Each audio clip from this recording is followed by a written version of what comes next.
पाकिस्तान में नहरों के मसले के ऊपर भी बहुत सियासत हो रही है और अब माइंस एंड मिनरल्स वाला बिल है उसके ऊपर भी बहुत सियासत हो रही है। आमतौर पर सियासी जमातें हर इशू के ऊपर एक पोजीशन इख्तियार करती हैं जो उनको करनी भी चाहिए।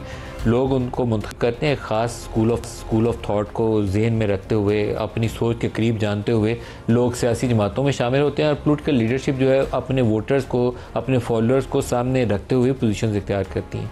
अब सियासत में आम तौर पर तरीक़ाकार जो दुनिया सारी में राइज है कि आप बैठते हैं, मुज़ाकरात करते हैं, गिव एंड टेक करते हैं और रास्ता निकाल लेते हैं। पाकिस्तान में मुजाहरे शुरू हो जाते हैं, सड़कों पे आ जाते हैं, लेकिन जो बात करने की जहाँ पे ज़रूरत है वहाँ पे बात नहीं की जाती। नहरों को कंट्रोवर्शियल नहीं होना चाहिए, हमें ज़रूरत है पानी को बेहतर मैनेज करने की, उसके ऊपर बात करनी चाहिए। इसी तरीके से माइंस एंड मिनरल्स, पाकिस्तान में रेकॉर्ड एक बहुत बड़ा ज़ख़ीरा है और इस वक्त पूरी दुनिया को ज़रूरत भी है। अमेरिका और चाइना की आपस में जो इस वक्त जंग वाली टैरिफ्स की इशूज़ के ऊपर कैफियत है, तो अमेरिका को कॉपर भी चाहिए, उनको रेयर अर्थ भी चाहिए, वो हमारे पास गुंजाइश भी है, वहाँ काम भी हो सकता है। सऊदीज़ आने में इंटरेस्टेड हैं। पहले 10 साल हमने वो एक कॉन्ट्रैक्ट कैंसिल करके स्टुपिडिटी की, इंटरनेशनल हमारे ऊपर रिवॉर्ड आया, फिर हाथ जोड़ के हमने उस कॉन्ट्रैक्ट को रिवाइव कराया। तो अब हमें लड़ाई में पड़ने के बजाय रास्ता निकालना चाहिए ताकि वहाँ पे एक्सप्लोरेशन का काम शुरू हो जाए। हम बहुत सारे काम जोशीले अंदाज में ऐसे करते हैं कि पता नहीं यहाँ से कौन सी ऐसी चीज़ थी जो दुनिया चुरा के लेगी। जब रेकोडिक का कॉन्ट्रैक्ट कैंसिल किया गया था उस वक्त यहाँ यही सोच थी कि हमने इन कंपनियों को भगा दिया तो हमने तो अरबों डॉलर खुद ही कमा लेने हैं। 10 साल हमने ज़ाया कर दी, 4 आने कमाए नहीं हैं। तो अभी इस लड़ाई में पढ़ने के बजाय प्रोडक्टिव तरीके से आगे बढ़ना चाहिए, मुहज़्ज़ब तरीके से। जो पूरी दुनिया में मुरवजा ऐसे तरीके हैं जहाँ कामयाबी से आगे बढ़ा जा सकता है। सियासत में इत्तेहाद बनते भी हैं, टूटते भी हैं, लेकिन मुख्तलिफ इशूज़ के ऊपर बातचीत हमेशा चलती रहती है। तो आज के प्रोग्राम में हम इन इशूज़ के ऊपर बात करेंगे। स्टूडियोज़ में हमारे साथ हैं डॉक्टर हुमायूं मोहम्मद साहब पाकिस्तान तहरीक-ए-इंसाफ से, डॉक्टर तारिक फजल चौधरी साहब वफाकी वज़ीर पार्लिमानी अमूर हैं, और सेनेटर कामरान मुर्तज़ा साहब JUI से। सबको प्रोग्राम में खुश आमदीद कहते हैं। डॉक्टर तारिक साहब, पहले आप ही फरमा दीजिए, माइंस एंड मिनरल से स्टार्ट कर लेते हैं, फिर नहरों की तरफ बाद में आ जाते हैं। ज़रूरत है इस वक्त कि आप रास्ता निकाल लें और काम शुरू करें। हमने 10 साल ज़ाया किए हुए हैं। कभी वो बाबा रहमत आ जाता था नारे मारते हुए, कभी कोई और आ जाता था। कई हमने ऐसे काम किए हैं जिसका कुछ फ़ायदा नहीं हुआ। कोई बेहतर तरीका नहीं हम इख्तियार कर सकते? बिस्मिल्लाहिर्रहमानिर्रहीम। मलिक साहब, आपने बहुत खूबसूरत आज अपना जो इब्तदाई है उसमें आपने गुफ्तगू की है, और माइंस एंड मिनरल्स हों, हमारा नहरों का इशू जो है इस वक्त ज़्यादा, ये दो ज़रा इस वक्त हॉट टॉपिक्स हैं जिस पर बात हो रही है आजकल। मैं दोनों के हवाले से जो है एक चीज़ अर्ज़ करूँगा कि आप ये देखें कि जो गुफ्तगू हो रही है वो टेक्निकल कम है और सियासी ज़्यादा है। आज भी मैं देख रहा था JUI के सिंध के जो सदर हैं उनका, जो हम एक मोटरवे बंद करेंगे, हम दूसरी बंद करेंगे, हम धरने दे देंगे, पता उन्हें कख भी नहीं है कि नहरों का इशू क्या है। चाहिए ये कि बजाय ये धमकियाँ देने के वो मीडिया को ये बताएं जनाब कि इससे हमारी इतनी ज़मीन बंजर हो सकती है, पंजाब की कितनी ज़मीन बंजर है, वो कितनी सराब हो सकती है, हमारा जो पानी की तकसीम का मुआहदा है सूबों के दरमियान जिसका नाम इरसा है वो क्या है, और उसके तहत इसको तकसीम होना चाहिए। ये बात अभी मैं देख रहा हूँ कि किसी के मुंह से नहीं निकल रही। जो सारे मोटरवेज भी बंद कर रहे हैं, आपका काम है उनको भी कर रहे हैं। नहीं, हमारा तो है, हम तो एंगेज कर रहे हैं। आज भी बात रही है, अगर आप एंगेज कर रहे होते तो ये लोग सड़कों पे ना होते। मैं आपको अर्ज़ करता हूँ ना, मैं आपको ये अर्ज़ करता हूँ कि लोगों को तरबियत देनी होती है लीडरशिप में। लीडरशिप का मसला ये है पाकिस्तान में अभी अफसोस के साथ कि वो जो एक पब्लिक नैरेटिव होता है वो उसके साथ चल पड़ते हैं, जो मकबूल बयानिया जैसे कहते हैं उसके पीछे चल पड़ते हैं, जबकि आपने अवाम को अपने पीछे चलाना होता है कि मकबूल बयानिया जो है वो अपनी जगह पे है, लेकिन हकीकी बयानिया ये है जिससे फ़ायदा होना है मुल्क को, क्योंकि टारगेट तो यही है कि हमने पाकिस्तान को आगे लेके जाना है। ये सारी गुफ्तगू का मेरा मकसद ये था कि इसमें सियासत नहीं होनी चाहिए, पॉलिटिकल पॉइंट स्कोरिंग नहीं होनी चाहिए, फैक्ट्स पे बात हो और आइन और कानून के तहत इस पर बात होगी। प्राइम मिनिस्टर ने भी डायरेक्शन दी हुई है कि जी बातचीत के जरिए मामला तय होगा। जो हमारे सूबों के जो वसाइल हैं उनकी तकसीम के मुआहदे सूबों में मौजूद हैं, ऑलरेडी मौजूद हैं, कोई नया मुआहदा नहीं हो रहा। वो माइंस एंड मिनरल्स हो, वो बाकी नहरें हों, वो उन्हीं के तहत होंगी। और गवर्नमेंट किसी सूरत में भी, मैं बड़ा क्लियरली आपको ये बात बता रहा हूँ कि अपनी कोई स्वीट विल जैसे कहते हैं ना, मर्जी, वो नहीं मुसल्लत करेगी किसी भी सूबे पे, ना करनी चाहिए। ये हमारा बड़ा एक, आप ये कहेंगे कंसिडर्ड, हमारा ये ओपिनियन नहीं डिसीजन है। हुमायूं साहब, आप क्या कहते हैं? बिस्मिल्लाहिर्रहमानिर्रहीम, या का नाबुदु व या का नस्तईन। देखिए नदीम साहब, मैंने आपके प्रोग्राम में पहले भी अर्ज़ कर चुका हूँ कि आप हल सिर्फ तब निकाल सकते हैं जब आपको प्रॉब्लम का पता हो। अगर आपको प्रॉब्लम का नहीं पता ना, तो आप यहाँ पे आके एक जनरल नैरेटिव बना के उसके अंदर फूल आके आप उसको खूबसूरत बनाने के अल्फाज से कोशिश कर सकते हैं। प्रैक्टिकली उसका कोई फ़ायदा नहीं है। आप एक मीठी वो जो ऊपर लपेट होती है उसके अंदर अगर आप मिट्टी डाल देंगे तो वो आपकी दवाई नहीं बन जाएगी, क्योंकि आपको पता ही नहीं है कि मर्ज क्या है। ये लोग मतलब इसमें कोई शक नहीं है कि नहरों की पाकिस्तान को ज़रूरत है। मैं दोबारा बता रहा हूँ, पाकिस्तान के अंदर जो टोटल पानी का फ़्लो है वो 102 से लेके 110 के दरमियान में ये फ़्लो MAF जो होता है, मिलियन एकड़ फुट, ये उसका वो गुजरता है। उससे हम लोग सिर्फ 40 मिलियन एकड़ रकबे को हम आबाद करते हैं। उसके बरक्स इजिप्ट में एक डैम है, असम डैम, उसके अंदर पानी है वो तकरीबन 39 मिलियन एकड़ फुट का पानी वहां से वो गुजरता है। उससे वो कितना रकबा आबाद करते हैं? वो 80 मिलियन एकड़ रकबा आबाद करते हैं। मतलब हमसे 1/3 उनके पास पानी है और हमसे डबल ज़मीन वो लोग आबाद करते हैं। नंबर 2, ये लोग कहते हैं कि हम लोग जो पानी वो नहरें दे रहे हैं, वो उसका पानी जो है वो हम लोग ये जेलम से और रावी से और इधर से करेंगे। जेलम और रावी तो खुद है, अगर जेलम के अंदर इतना पानी होता तो आपका मंगला साल में हर साल भरता। मंगला 4 सालों में एक दफ़ा या 5 सालों में एक दफ़ा भरता है, इसका मतलब है वहाँ इतना पानी नहीं है। आपने बेसिकली ये जो बात बता रहे, वो ओरिजिनल प्लान ये था कि 1948 में जो सबसे पहला जिस डैम ने बनना था वो आपका बनना था ये कालाबाग डैम ने। कालाबाग डैम वो डैम है कि जो जब आपका बारिश का पानी होता है, और ये वो पानी है 30 मिलियन एकड़ फुट का वो पानी है जो आपके नॉर्मल जो पानी आ रहा होता है उससे एक्सेस है।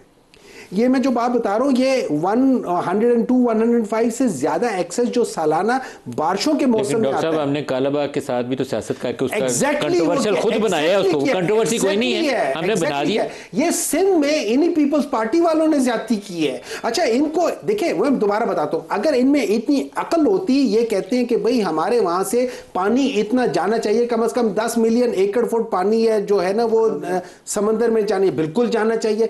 लेकिन अकल इस्तेमाल करो। आपको पता है 1 मिलियन एकड़ फुट का पानी का जो वैल्यू है पैसों के लिहाज से वो $2 बिलियन के करीब है, 1.5 to 2 बिलियन डॉलर के करीब है। अब आप मुझसे पूछे, मैं 10 मिलियन एकड़ फुट पानी में समंदर में कालाबाग बनना चाहिए?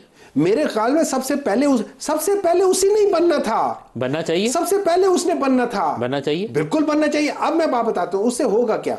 ये आपका 30 मिलियन एकड़ जो फुट पानी जो समंदर में चला जाता है, जो जाया हो जाता है, उसको आप कर सकते हैं। अच्छा, अगर समंदर पीछे आ रहा है तो क्या खाली एक पानी नीचे भेजना ही उसका इलाज है? नहीं, आप जाके देख लेना। मैं हमेशा कहता हूं एविडेंस बेस्ड डिसीजंस पे करें। हमारे पास अनपढ़ जाहिल लोग हमारे ऊपर हमेशा से मुस्तलत रहे, इनको पता नहीं है। भाई आप डाइक बना लो।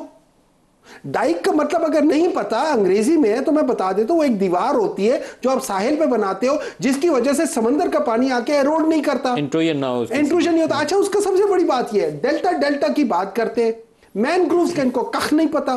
पाकिस्तान के अंदर 7 लाख जो हेक्टर है वो डेल्टा का है। अच्छा, उस डेल्टा के अंदर 7 लाख, उसके अंदर झींगा सबसे अच्छा हो सकता है।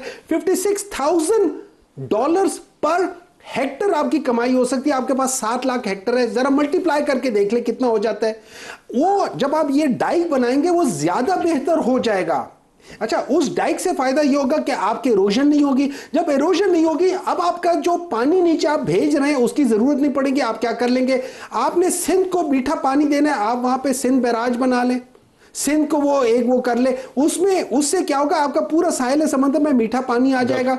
एक डॉक्टर, अच्छा, उसके अलावा आप एक काम करना चाहिए सरकार को, मेरे ख्याल में दूसरे डॉक्टर साहब की हुकूमत को ये काम आपको दरखास्त करके एक ब्रीफिंग दिलवानी चाहिए बाकी लोगों को, ताकि आप मैंने सेनेट में ये बात की हुई है। लेकिन देखिए, बात ये है, अगर ये लोग ये काम कर लेंगे तो अवाम को फायदा हो जाएगा जो इनके नुकसान में है।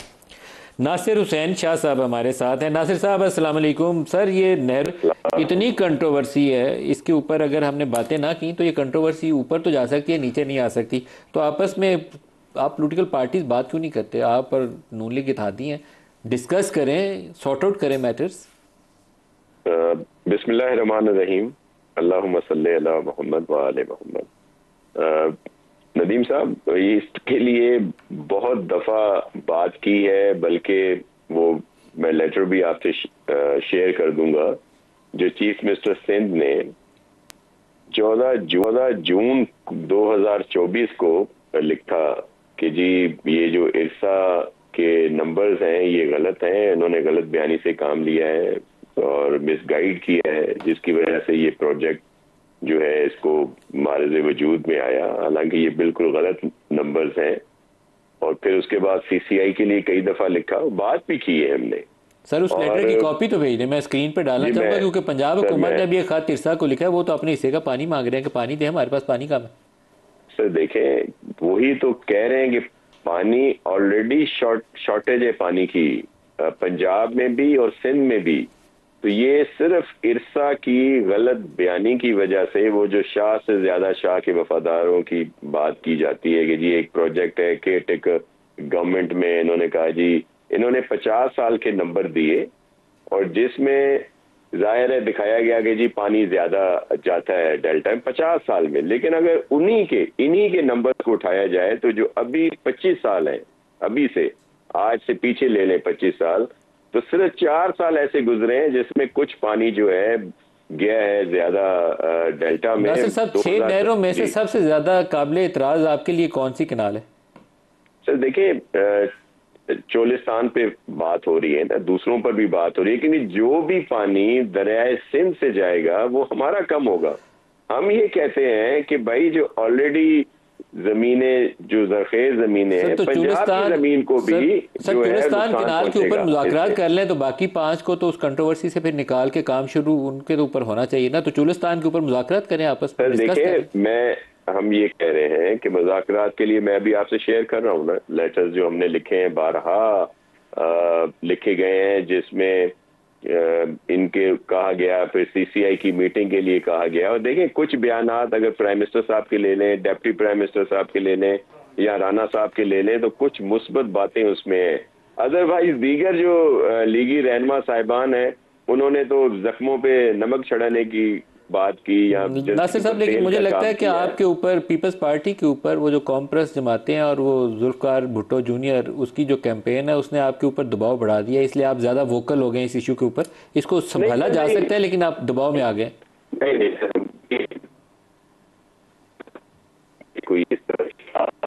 नासिर साहब की आवाज नहीं आ रही है। अब आ रही है सर आपको? जी, अब आवाज आ रही है। मेरा सवाल था नासिर साहब कि आप दबाव में आ गए, दबाव में आके ये वोकल ज्यादा हो गए। आपको अर्ज कर रहा हूं, हम कोई दबाव में नहीं आए, लेकिन इशू ये है कि हम 2024 से जून से इस पे 12 कह चुके हैं और हम तो बड़े पुरुमीद हैं कि प्राइम मिनिस्टर साहब मुस्बत फैसला करेंगे, लेकिन कोई बात नहीं हो रही। इसी वजह से चेयरमैन साहब ने ये जलसों की बात की है। उन्होंने गड़ी खुदा बख्श में भी कहा, फिर हैदराबाद, अब सखर है 25 को। तो हम तो इस पे बात कर रहे हैं। बाकी दूसरी एहतजाजी सियासत दीगर ये वो लोग कर रहे हैं जो खुद हमारे खिलाफ भी, अगर आप वहां के उनके धरने देखें, उनकी वो पूरी सोशल मीडिया पे देखें, तो वो उतना नून लीग के खिलाफ नहीं है जितना हमारे खिलाफ उनकी बात। हम तो सर वो इसीलिए तो आप दबाव में है, क्योंकि जुल्फकार भुट्टो जो कैंपेन चला रहा है, जुल्फकार भुट्टो जूनियर, वो आई थिंक उसने पीपल्स पार्टी को प्रेशराइज किया है।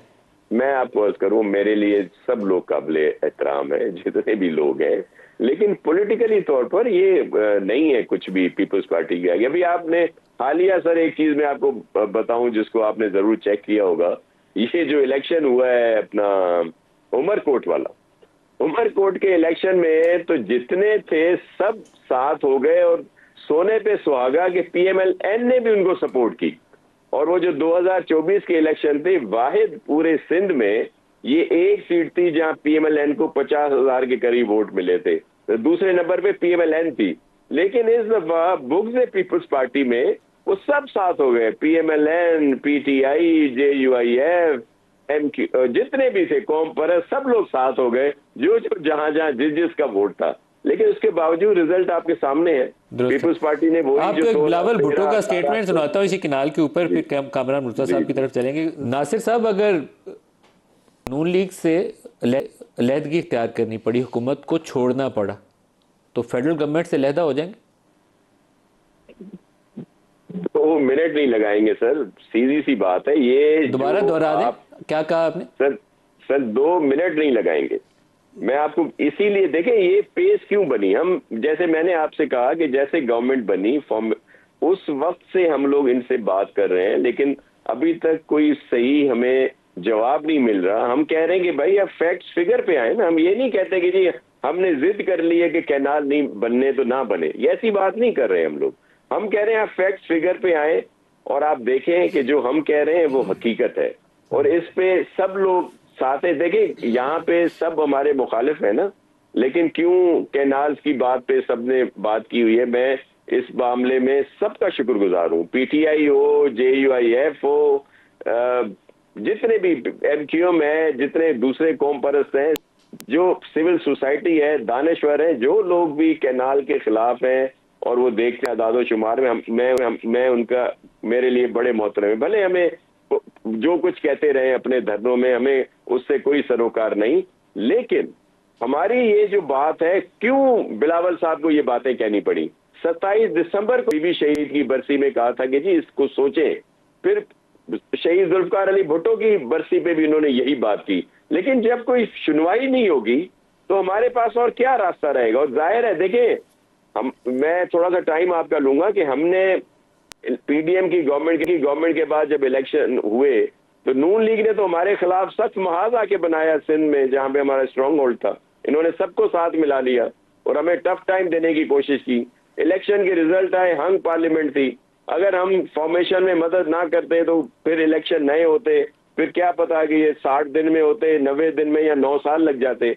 हमने तो इस वजह से हमारा गुनाह, ये खतरा मौजूद था कि 9 साल भी लग सकते हैं, ये खतरा था सर। बिल्कुल, क्यों नहीं सर। मैं पाकिस्तान में क्या नहीं हुआ पहले, मैं इसीलिए आपसे कह रहा हूं कि हमारा पीपल्स पार्टी का गुनाह, हमारी मजबूरी जो है वो यह है कि हमें सबसे ज्यादा अहम पाकिस्तान है, अवाम है, पार्लियामेंट है और जमहूरियत है।